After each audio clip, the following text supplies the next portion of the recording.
شرف الى مسيرتي، وهي النجمه الاولى من طنجه. انا اول مره افيز في المهرجان الوطني في طنجه. جائزه أبرة داخل المسار. الحمد لله. هذا اخر مهرجان غيتعرض فيه الفيلم وختامه مسك.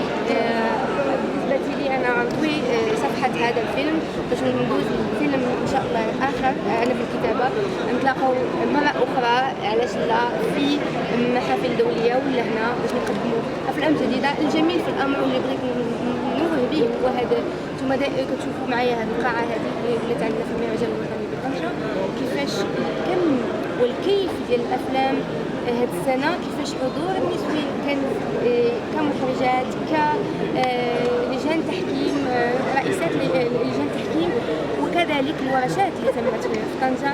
فهذا الشيء ما كيخلينا الا حنا كشباب مخرجين جيل جديد من الشباب نهزوا على العاتق ديالنا السينما المغربيه والهويه ديالها ونخدموا عليها في داخل وخارج الوطن، ونزيدوا نعطيو حيت دابا كما قلنا الباغيه طلعت شي شويه، يعني خاصنا نزيدوا نطلعوها. علاش لا شي نهار نجيبوا الاوسكار ونفرحوا بالسينمائيين اللي عزيزين، وماشي ولا سيزار ولا اوسكار وشحال من حاجه باقا كتسنى هاد الجيل ديالنا ولا الجيل القادم. ولا الجميل في الامر انا واللي فرحانه به هو انه هناك ديناميكيه جميله جدا تتعطي الاكل ديالها، وحنا كنشوفوا بالقائمه القصيره اللي هي ماشي سهله. 82 فيلم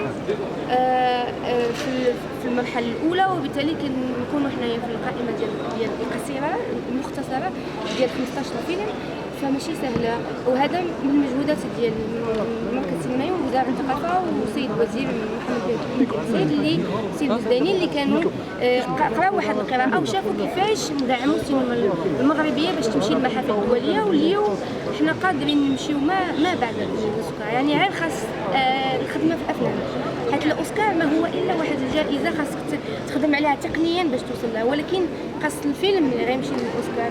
وهذا يعني كيبان باننا حنا اليوم خدامين على هذا الشيء.